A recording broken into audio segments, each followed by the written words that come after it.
If you want to know how a species dies, don't look at their enemies. Look at what they choose to protect. The docking bay groaned under thermal stress, steel ribs flexing as distant engines rumbled like a storm trapped in vacuum, and frost crept along the glass of Shuttle Bay 12 in thin, spiderweb veins. Ethan Cole adjusted the pressure seal on his worn gray jacket, fingers steady, breath slow, as his console flickered between warning codes and a dim navigation grid that barely held together. The oxygen readout hovering at 32%, dropping by the minute. But he didn't react, not outwardly, not yet, because panic wasted air and air was currency now. The transport behind him idled with a low hum, its cabin lights a muted amber, calibrated for mixed species physiology, though most of the passengers today weren't human, not anymore, and the ones who were kept their heads down, moving quietly, as if noise itself might shatter what little remained. A sharp echo cut through the bay, heels on metal, deliberate, unhurried, and the air seemed to tighten as Lady Valyra entered. Her presence pulling attention like gravity, her luminous blue skin catching the failing lights in soft gradients, her posture perfect, chin lifted just enough to remind everyone she had never known defeat, not personally. 2 guards followed at a distance, their armor pristine compared to the rust and patchwork repairs around them, their eyes scanning but never settling, because in their minds, this place was already lost. Ethan stepped forward without ceremony, opening the rear door of the transport with a quiet hiss, his movements efficient, practiced, invisible, the way service roles were meant to be. Valyra paused just long enough to look at him. Really look, her gaze traveling from his scuffed boots to the faded insignia barely visible on his sleeve. Something old, something deliberately ignored, and then she exhaled, a small, dismissive sound, before turning her head and letting a thin arc of saliva hit the metal floor between them. It wasn't loud, but it echoed anyway. Don't mistake proximity for equality. Human, she said, her voice smooth, almost bored, as she stepped past him into the cabin without waiting for a response. Ethan didn't move for a full second, then reached down with a cloth from his pocket and wiped the spot clean, slow, methodical, as if maintaining the floor mattered more than the insult, as if routine was the last defense against collapse. He sealed the door, moved to the driver's seat, and brought the systems online, the dashboard lighting up in fractured segments. Navigation rerouting around 3 newly flagged hazard zones, estimated. Travel time extending by another 4 minutes. For minutes they didn't really have. In the rear view, he caught a glimpse of Valyra adjusting her gloves, her expression untouched, her world still intact in ways it hadn't been for a long time. The transport eased forward, magnetic rails guiding it out of the bay and into a corridor lined with dim emergency strips, casting long shadows that stretched and broke as they passed. Somewhere deeper in the station, a distant alarm began to pulse, low and rhythmic, like a heartbeat trying to remember its purpose. Valyra spoke again, not looking at him this time. Strange that your kind still pretends to operate a system, she said, her tone edged with curiosity now, not respect, never that. Everyone knows Earth has already lost. And for the first time, Ethan's eyes shifted slightly, not to her, but to the oxygen meter ticking down another fraction, and then to the forward viewport where the stars flickered through interference, and he answered, voice quiet, almost gentle, someone has to keep the lights on, as if that explained everything, as if that was enough. The transport glided through a maintenance corridor barely wider than its own frame, the walls scarred with old weld lines and emergency patches that never quite matched the original alloy, and the lights flickered in uneven pulses that turned every surface into something uncertain, something temporary. Ethan kept one hand on the manual override, feeling the faint vibration of the steering column through worn gloves as the system recalculated route stability every 3 seconds, the navigation grid fracturing and reforming like a tired mind trying to stay awake. Behind him, the soft hum of the life support system shifted pitch, a subtle warning only someone who had spent too many hours listening would notice, and he reached down to adjust the oxygen flow, shaving off just enough to stretch their reserves another few minutes. In the rear cabin, Valyra sat with one leg crossed over the other, posture flawless despite the failing environment. her gaze fixed on the narrow viewport, where distant silhouettes of damaged structures drifted slowly past, each one a reminder of a system that had once functioned with precision and pride. She tapped a single finger against her armrest, the sound light but deliberate, as if measuring time in her own way. And then she spoke again, her voice carrying easily through the confined space. "You ration air like a merchant counting coins," she said, not unkindly, but not impressed either. "Is that what your civilization has become?" Ethan did not look back, his eyes tracking a new warning that blinked amber across the console. "Pressure variance in the next sector," but his voice answered all the same, steady, unhurried. "It is what it needs to be today." The transport slowed as it approached a checkpoint, or what used to be one. The automated gates frozen half open, one panel hanging at an angle that suggested a system failure rather than force, and a cluster of figures stood just beyond, wrapped in thermal layers, their movements slow, careful, conserving energy the same way he conserved air. Children, mostly, and a few adults who watched the transport with a kind of quiet expectation that did not ask for permission, only possibility. Ethan exhaled once, then reached to the side compartment and pulled out a small canister, its surface scratched but intact, and before the transport came to a full stop, he was already stepping out, boots landing softly against the cold metal floor, the corridor air thinner here, sharper, carrying the faint metallic taste of overworked systems. He walked toward the group without announcement, without urgency, and knelt to adjust the valve on the canister, releasing a controlled stream of breathable air that spread in a slow, invisible cloud around them. A small hand reached out, hesitated, then rested lightly against the side of the container as if confirming it was real. Ethan did not speak, did not linger. He simply nodded once and turned back toward the transport, his movements efficient, almost routine. Inside, Velara had risen from her seat without realizing it.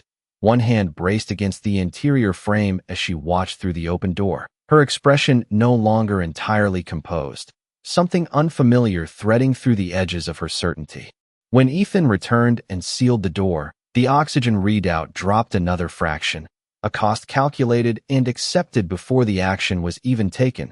She studied him now, not with dismissal, but with a question she had not intended to ask. "They are not part of your command structure," she said slowly, as if testing the shape of the thought. "They offer you nothing in return." Ethan adjusted the course, guiding the transport back into motion, the corridor narrowing again as they moved forward.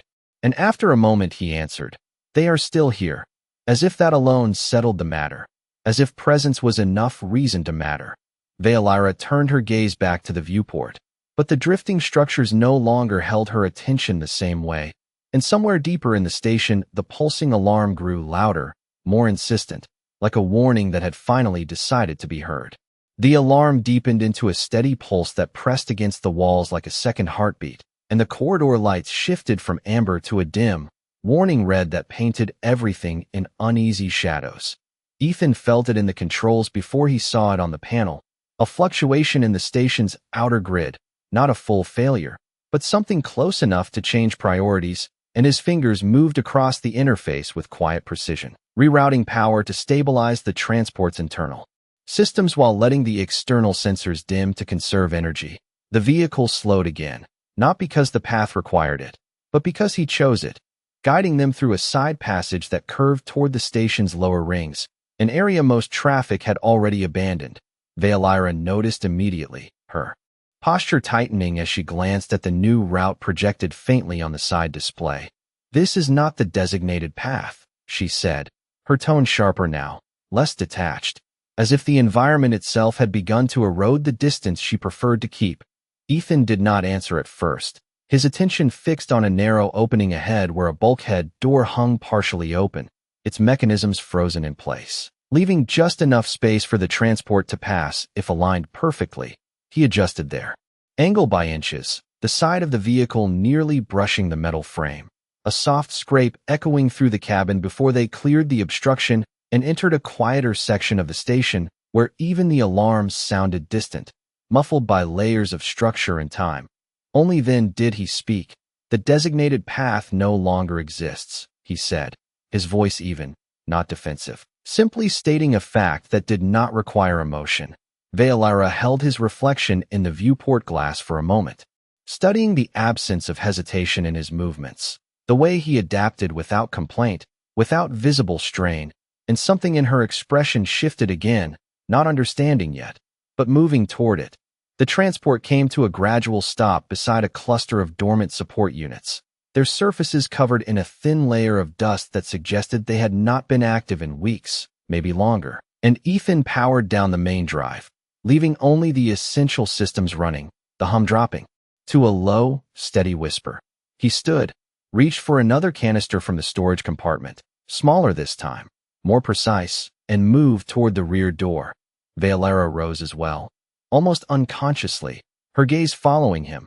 "There is no one here," she said, confusion threading through her voice, because the sensors showed no life signs, no movement, nothing that would justify another loss of resources. Ethan paused with his hand on the door release, then glanced back at the sensor readout, at the empty lines and silent indicators, and then at her, just briefly. "Not anymore," he said, and there was something in the way he said it that carried weight without explanation. The door opened with a soft hiss, releasing a breath of colder air into the cabin, and he stepped out into the stillness, the kind that settled after systems stopped expecting to be needed. Veolara moved closer to the threshold, not stepping out, but not retreating either, her eyes scanning the dim space beyond where rows of inactive pods lined the walls, their surfaces opaque, their functions paused indefinitely. Ethan walked to the nearest unit and knelt, attaching the canister to a small, nearly hidden intake port, adjusting the valve with careful attention until a faint indicator light flickered to life, weak but present. He remained there for a moment, watching the light, as if confirming something only he understood, and then stood again, retrieving the canister and moving to the next unit, repeating the process with the same quiet focus. Veolara's voice came softer now, stripped of its earlier edge. "These systems are offline," she said, not as a challenge, but as an observation that no longer felt complete. Ethan did not look at her as he worked. "They are waiting," he replied, and when he finally returned to the transport, the oxygen readout dipped again, another cost accounted for, another choice made without hesitation. As the door sealed and the engine hummed back to life, Veolara remained standing for a moment longer before slowly taking her seat, her hands resting in her lap, fingers still, but not entirely steady. And for the first time since she had entered the transport, she did not speak, because she had begun to understand that what she was witnessing did not follow the logic she had been taught, and somewhere beyond the station walls, unseen but not unfelt, something vast was moving closer. The transport eased back into motion with a low mechanical hum that felt almost reluctant, as if the station itself was resisting the idea of movement, and the corridor ahead stretched long and dim, its lights now barely holding a steady glow, casting thin reflections across the viewport like fading signals. Ethan adjusted the throttle by a fraction, conserving energy, conserving noise, his eyes flicking between the path ahead and the oxygen readout that continued its quiet descent, now below 25%, a number that would have alarmed most, but his breathing remained unchanged, slow and measured, as if he had already accepted the cost of every choice still ahead. Veolara watched him in silence at first, her earlier certainty replaced by a growing tension she did not yet understand, her gaze shifting from his steady hands to the faint condensation forming along the edges of the glass, each small detail refusing to fit into the narrative she had carried with her. "You are reducing your own survival margin," she said finally, her voice softer now, stripped of the sharp authority it once held. "Those reserves you distributed, they were not insignificant." And though the words were measured, there was something beneath them, something closer to unease than judgment. Ethan did not turn, his focus still forward as the transport approached another junction, this one partially lit by a flickering overhead panel that cast intermittent shadows across the floor, making the path seem unstable, uncertain. "Margins are only useful if there is something worth extending them for," he replied, his tone even, as if discussing a routine calculation rather than a philosophical stance. The corridor opened into a wider chamber, one that had once served as a central transit hub, now mostly empty except for a few scattered units and a distant figure crouched near a wall panel. Their movements slow, deliberate, as they worked to reconnect a line that had long since failed. Ethan slowed again, bringing the transport to a near stop, and Veolara leaned forward slightly, her eyes narrowing as she observed the scene.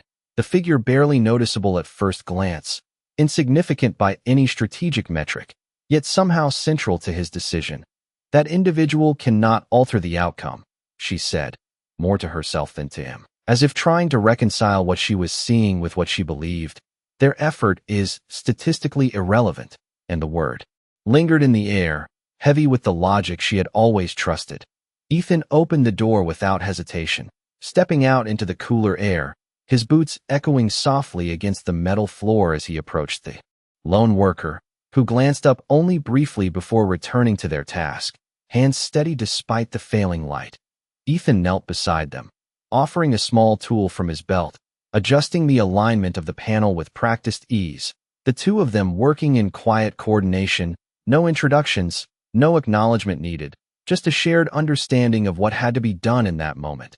Veolara remained inside, watching through the open door, her posture rigid, her mind moving through calculations that no longer resolved cleanly. Because the outcome did not change, the system would still fail, the station would still fall silent, and yet he acted as if each small repair mattered, as if every restored connection carried weight beyond its function.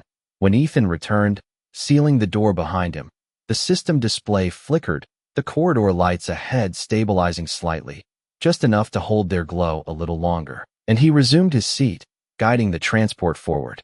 Without comment, Veolara's hands rested against her knees now, fingers curling slightly as she stared at the path ahead, her voice quieter than before, almost uncertain.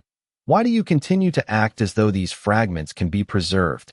she asked, the question no longer sharp, but searching, when the larger structure is already lost. And this time Ethan paused before answering, his eyes lifting briefly to the distant viewport where the stars flickered faintly through interference. Then, back to the controls. "Because the larger structure is built from these fragments," he said, and there was no emphasis, no attempt to persuade, just a statement placed gently into the space between them, where it lingered, unresolved, as the transport moved deeper into the station and the distant hum of something vast drew closer, felt now not just as sound, but as pressure against the edges of everything that remained. The deeper they moved, the quieter the station became, not silent, but hollow, like a place that had already accepted its own ending and no longer tried to resist it. And the transport's engine hum echoed longer against the walls, stretching into the empty space, as if searching for something to hold on to. Ethan adjusted the internal lighting again, dimming it slightly to reduce power draw, the amber glow softening until the edges of the cabin blurred into shadow, and the oxygen readout dipped below 20%, a threshold that triggered a soft warning tone he muted without hesitation. Veolara noticed the movement, her eyes flicking to the display, then back to him, her voice low, almost cautious now. "At this rate, your remaining supply will not sustain both of us for long." And the way she said it carried no accusation, only the weight of a calculation she could not ignore. Ethan guided the transport around a slow bend, the path ahead narrowing once more, debris drifting lazily in the low gravity, and he adjusted their course by inches, avoiding contact with the same quiet precision he had shown since the beginning. "Then we should make sure it lasts as long as it needs to," he replied, his tone unchanged, as if the statement required no further explanation. The corridor opened into a viewing span, a long transparent section of the station that overlooked open space, and for the first time since they had left the docking bay, the stars were visible without interference, scattered across the darkness in sharp, cold clarity, and beyond them, barely perceptible, a distant formation moved in slow, deliberate alignment, too far to distinguish clearly, but large enough to suggest intent. Veolara leaned forward slightly, her breath catching just enough to betray her focus, her eyes narrowing as she tried to resolve the shapes into something familiar, something she could name, but the distance kept its secrets, and the uncertainty pressed against her thoughts in a way she was not accustomed to. Ethan did not look up at the view, his attention fixed on the path, on the systems, on the small indicators that told him what he could still control, and he slowed the transport as they approached a sealed access point, its surface intact, its status. Lights dark, a door that had not opened in some time. He powered down the main drive once more, leaving only minimal systems active, and reached for the manual override lever mounted beside his seat, pulling it with a measured force that triggered a deep, resonant click through the structure, followed by a gradual separation of the door panels, the sound heavy, deliberate, as if the station itself was waking just enough to allow passage. Veolara watched the sequence, her gaze shifting between his actions and the opening beyond, where a faint glow suggested another chamber waiting on the other side, and she spoke again, quieter than before. You continue to open paths that lead deeper, not outward, she said, the observation carrying a trace of something new, something closer to concern than critique. Ethan stood, checking the pressure seals along the doorframe before stepping back into the transport, his movements as methodical as ever. Outward is no longer the priority, he answered, returning to his seat and guiding the vehicle forward through the widening gap. There are still things inside that need to be secured, and the words settled between them with a weight that extended beyond the immediate task. As the transport crossed the threshold, the chamber beyond revealed itself slowly. Rows of inactive consoles lining the walls, their surfaces dark but intact, and in the center, a single operational unit emitted a steady, low-frequency tone, a signal that persisted despite everything else that had failed. Veolara's eyes fixed on it, drawn by the consistency of the sound, the refusal to fade, and she felt something shift again, something subtle but undeniable. As if the logic she had relied on was beginning to bend under the presence of something she had not accounted for. Behind them, the door sealed with a final, echoing click, isolating the chamber from the rest of the station. And as the transport came to a stop near the central unit, the distant formation beyond the stars seemed just a little closer. Its presence now felt not only through sight, but through a faint, steady pressure that lingered at the edges of perception, waiting. The chamber carried a different kind of silence, not empty, but contained, as if something inside it had been deliberately preserved while everything else was allowed to fade, and the low-frequency tone from the central unit pulsed at a steady interval, each wave passing through the air like a quiet reminder that not all systems had surrendered. Ethan powered down the transport completely this time, the hum fading until only the faint click of cooling components remained. And for a moment neither of them moved, as if the stillness itself required acknowledgement. The oxygen indicator blinked softly at 18%, its warning no longer urgent, just present, a constant companion rather than a sudden threat. Veolara stepped forward first, her movements slower now, measured in a way that suggested caution rather than control, her gaze fixed on the central unit as she approached, drawn by the persistence of its signal. This system is still active, she said, almost to herself, her voice carrying a note of disbelief she did not attempt to hide, because in her experience, systems either functioned fully or failed completely. There was no place for something in between. Ethan joined her without haste, his boots sounding muted against the floor, and he reached out to the interface panel, brushing away a thin layer of dust before activating the display, which flickered to life in segments, lines of data appearing slowly, as if waking from a long sleep. It was designed to be, he replied, his fingers moving across the controls with practiced familiarity, initiating a sequence that caused the tone to shift slightly, rising in pitch before stabilizing again. Veolara watched the data scroll, her eyes tracking the symbols, translating, interpreting, and then pausing as understanding began to form. This is not a standard support system, she said, her tone sharpening with focus. It is a relay, a signal anchor. And the realization settled into her posture, straightening her spine as if the information itself demanded it.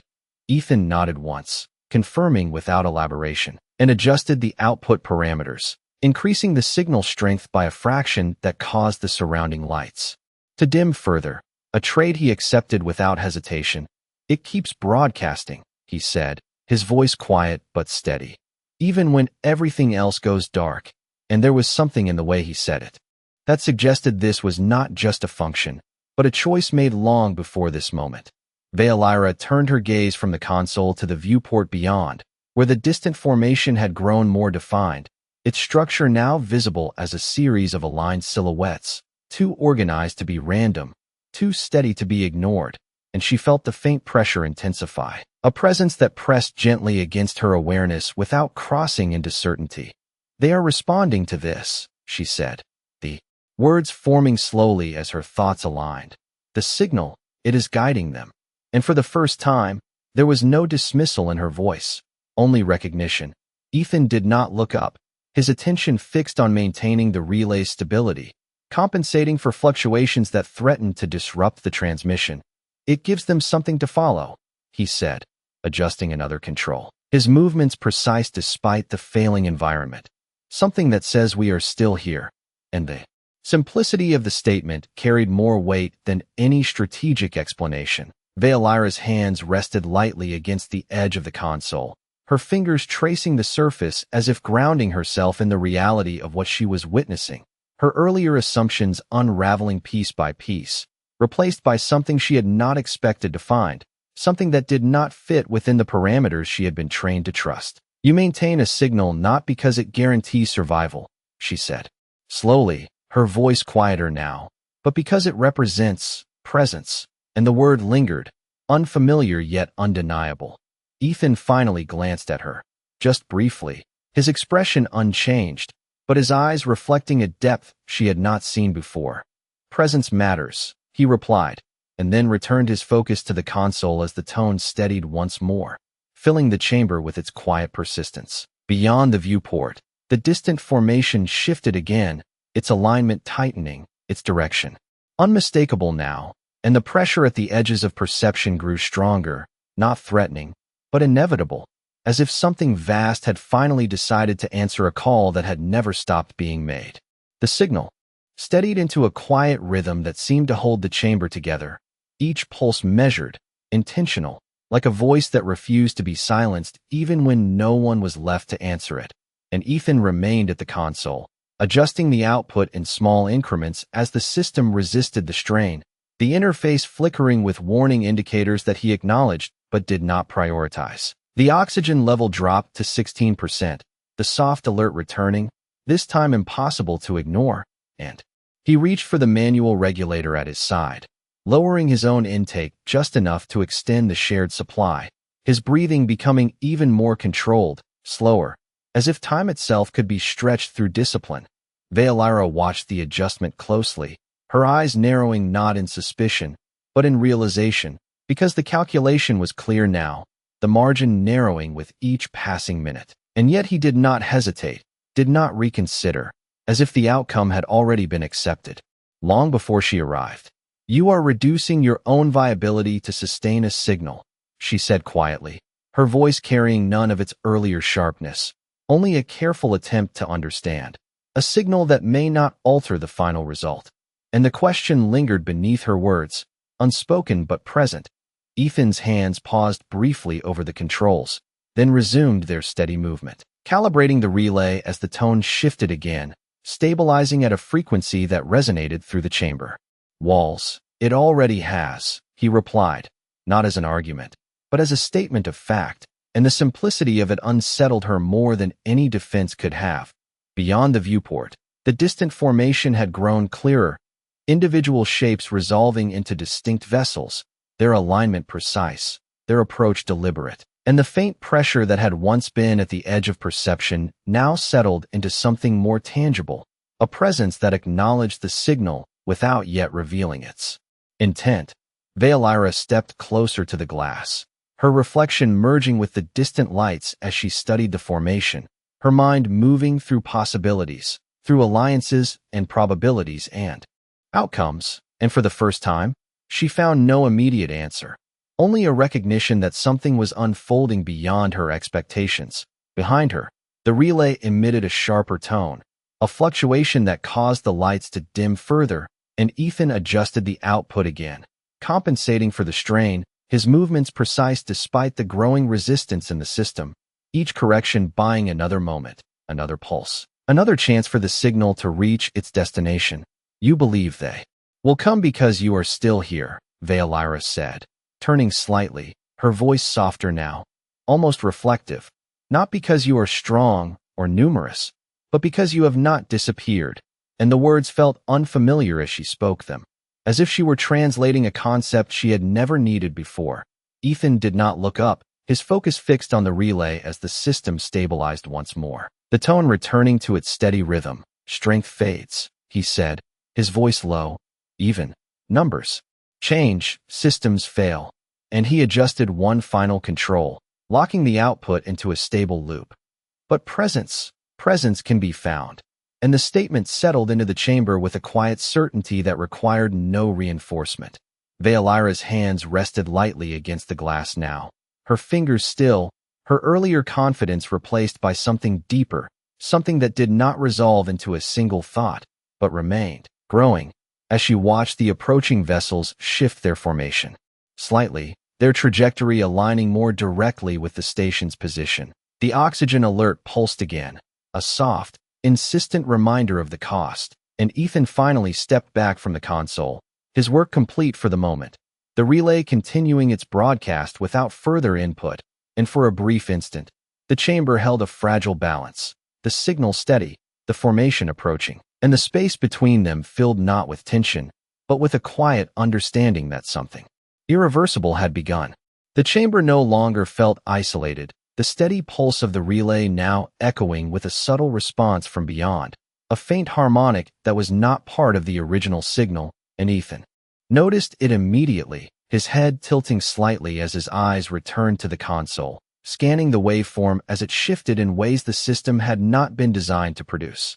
The oxygen indicator dropped to 14%, its warning tone persistent now, no longer something that could be softened or ignored, and the air carried a thinner edge, each breath just slightly less forgiving than the last, but his movements remained precise, controlled, as he adjusted the relay to compensate for the external interference that was no longer just background noise. Veilira stepped closer to the console, her attention drawn not just to the data, but to the change in the room itself.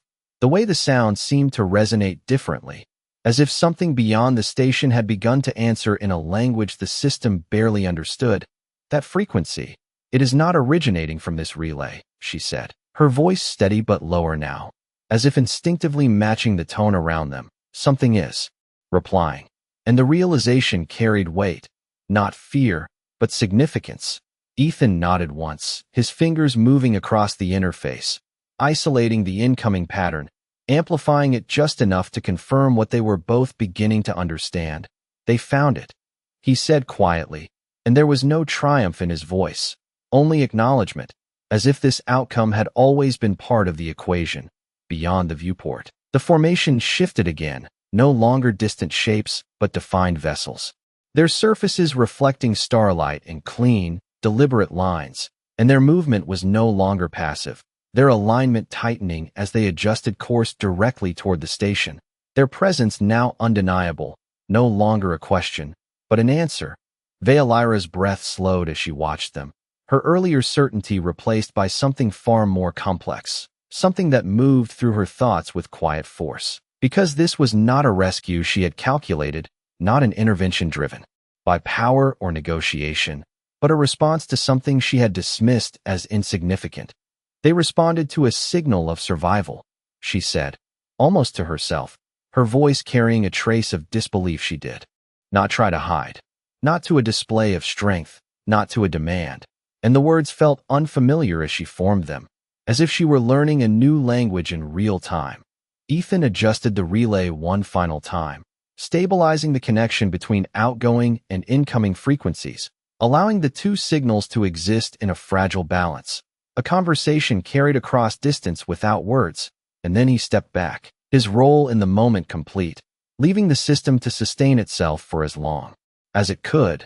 The oxygen warning pulsed again, sharper now, the air noticeably thinner, and Veilira felt it, the slight resistance in her lungs, the quiet reminder that time was no longer an abstract measure but a diminishing resource, and she turned toward Ethan, her gaze searching his face for something she had not needed before. "You knew this would happen," she said, not accusing, but recognizing. You maintained the signal not because it guaranteed a response, but because it made one possible, and the distinction settled between them, subtle but profound. Ethan met her gaze for a brief moment, his expression unchanged, but his eyes steady, grounded in something she was only beginning to grasp. Possible is enough, he replied, and then his attention shifted back to the viewport, where the approaching vessels had begun to decelerate, their formation adjusting into a pattern that suggested intention, coordination, arrival. Veolyra followed his gaze, her hands resting at her sides, fingers no longer tense but not entirely still, and for the first time since she had stepped into the transport, she felt the full weight of her earlier actions, not as shame, but as contrast, a difference between what she had believed and what she now understood. The relay continued its steady pulse, now accompanied by the answering frequency that filled the chamber with a quiet resonance, and the station, once fading into silence, held this moment with a fragile persistence, as if waiting for something more than just survival, as if waiting to be seen. The chamber held its breath as the first vessel broke formation and moved forward, not aggressively, not with force, but with a precision that felt almost deliberate in its restraint, and the answering signal grew clearer, no longer just a harmonic echo but a structured pattern, a language unfolding across distance that the relay translated into steady pulses of light along the console. Ethan watched the waveform stabilize, the incoming data aligning with the outgoing signal in a synchronized rhythm, and he made no further adjustments, his hands resting lightly at his sides, as if the moment no longer required intervention, only presence. The oxygen indicator dropped to 12%, the air now noticeably thin, each inhale requiring just a little more intention, but he did not reach for the regulator again, not this time, as if he had already decided how the remaining margin would be spent. Veolyra stood beside him, her gaze fixed on the viewport where the vessel approached, its surface reflecting the distant stars in clean lines that suggested order, coordination, and something more difficult to define, something that felt like recognition. The relay pulsed again, and the vessel responded, a subtle shift in its external lights mirroring the cadence of the signal, a reply without words, a confirmation without demand. They are not advancing as conquerors, Veolyra said softly, her voice carrying a quiet realization that settled into the space between them. They are aligning, and the distinction mattered more than she could have explained even moments ago. Ethan nodded once, his eyes never leaving the display as the system translated another sequence, the pattern now unmistakable, a handshake protocol initiated and accepted, a connection formed not through dominance, but through acknowledgement. The chamber lights dimmed further as the relay diverted more energy into maintaining the link, and for a brief moment the only illumination came from the console and the distant glow of the approaching vessel, casting long, soft shadows that stretched across the floor and merged at their feet. Veolyra felt the shift in herself then, not sudden, not overwhelming, but steady, like the signal itself, her earlier certainty replaced by something quieter, something that did not need to assert its position to exist. And she turned toward Ethan, her hands lowering to her sides, her posture no longer rigid but grounded. "I misjudged you," she said, the words simple, unadorned, carrying no defense, only truth. And for the first time there was no distance in her tone, no separation between observer and subject, only recognition.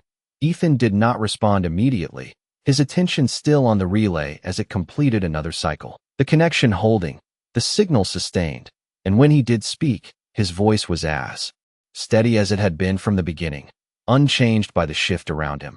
"You saw what was visible," he said, and there was no reproach in the words, no attempt to correct, only a quiet acceptance of how things had unfolded. Beyond the viewport, the vessel slowed to a near stop, its position now fixed relative to the station, its presence no longer distant but immediate, and a new signal emerged, stronger, clearer, directed not just at the relay, but at the structure as a whole, as if acknowledging everything that had remained. The console translated the sequence into a simple output, a line of text that appeared across the screen in clean, steady characters, and Veolyra read it without needing interpretation, because the meaning was unmistakable. "Signal received," she whispered, the words barely audible, but they carried through the chamber with a weight that settled into every surface, every shadow, every breath. The oxygen warning pulsed again, softer now, as if even it had recognized the shift, and Ethan finally looked up, not at the vessel, not at the console, but at the space between them, where the moment existed without demand or expectation, and for a brief second, the chamber held nothing but that quiet understanding. The relay continued its steady pulse, the vessel remained in place, and the station, once fading into silence, now existed within a connection that had not been forced, not been claimed, but simply found, and in that stillness, the difference became clear, not in power, not in survival, but in the choice to remain visible long enough to be seen.